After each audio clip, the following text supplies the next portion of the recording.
DepEd Order Number 8, Series 2019 states that the school budget is one of the most powerful tools to promote and strengthen the school-based management system and accountability. This is why, apart from circular reforms and capacity-building programs, the Department of Education continues to make more resources available to schools to support them in enabling students to perform better. Relative to this, Cabuyao Central School believes that school budget provides the best possible educational opportunities for every learner in an educational institution. Budget ensures that programs, projects, and activities of the school are implemented and carried out according to the set plans. On this slide, let Cabuyao Central School take you to how the school utilizes its maintenance and other operating expenses. This is CCS MOOE journey from utilization to liquidation.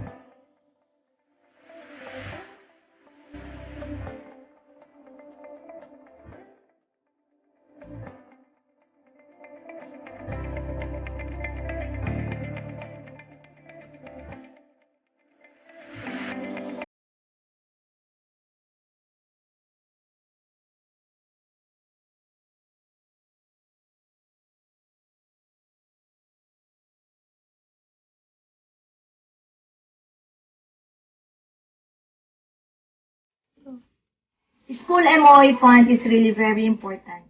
Schools basically rely on it to survive the inevitable financial challenges that the school year provides.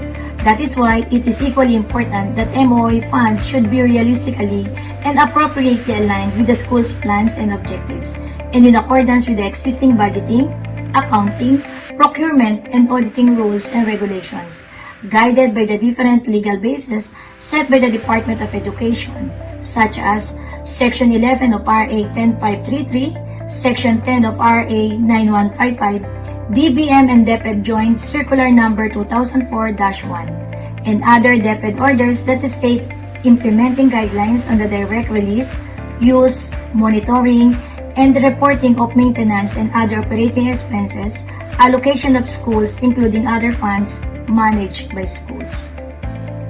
How does CCS utilize the school MOOE? Where does the budget go?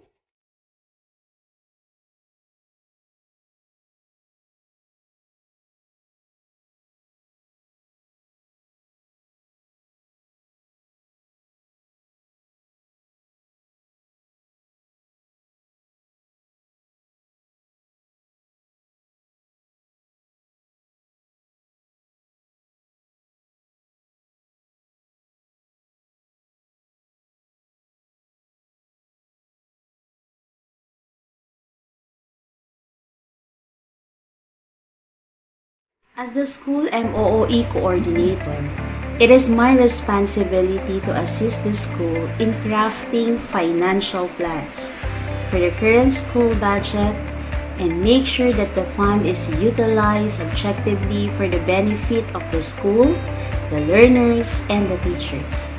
I work with the school head to ensure that transparency and accountability are practiced at all times in the utilization of the said funds. For fiscal year 2020, Cabuyao Central School has a budget of 1,980,000 pesos. MOOE budget outlines CCS educational programs and services with costs affixed to specific purposes to effectively direct the school in achieving the set plans and objectives. We fund activities based on the Approved School Improvement Plan or the SIP implemented in the current year and as specifically determined in the Annual Implementation Plan or the AIP of the school. From the AIP, the school prepares the Annual Procurement Plan or the APP. This is a requisite document that CCS accomplishes to reflect the necessary information on the entire procurement activities for goods, services, and infrastructure to be procured within the calendar year. Then comes the preparation of the Monthly Disbursement Program or MDP. This is the school estimated monthly disbursement requirements, followed by the submission of monthly cash advance requests. Once it is approved, the release of voucher and check follows for the objective utilization of the MOOE fund. As mentioned, Cabuyao Central School realistically and appropriately uses the fund in accordance with the existing budgeting, accounting, procurement, and auditing rules and regulations, such as number 1, to support expenses for school-based training and activities that will improve learning outcomes. Number 2, to finance expenses pertaining to graduation and recognition activities. Number 3, to procure school supplies and other consumables for teachers and students deemed necessary in conduct of classes. Number 4, to fund minor repairs of facilities, buildings and grounds maintenance, and the upkeep of the school. Number 5, to pay for wages of full-time janitorial, transportation, mobility, and security services. Number 6, to pay for utilities and communication expenses. However, realignment of MOOE budget this 2020 in light of COVID-19 pandemic has been done to give way to printing and publication of worksheets and health and sanitation expenses during this new normal. This was reflected in the school modified annual procurement plan. For all this, the accomplishment and submission of liquidation report. This ensures the proper utilization of MOOE fund. A correct and complete MOOE liquidation report results in the release of the cash advance intended for MOOE of the following month. The report shall then be posted in School Transparency Board.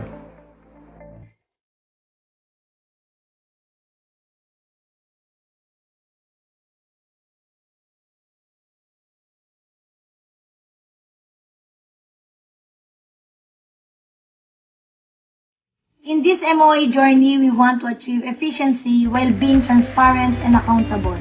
We want to preserve the integrity of the school and our people, so we make sure that the fund is spent objectively to the programs and services of the school. At Cabuyao Central School, we ensure accountability in the use of MOOE so we maximize the utilization of the fund. Para sa bayan at para sa batang Cabuyao Centralian.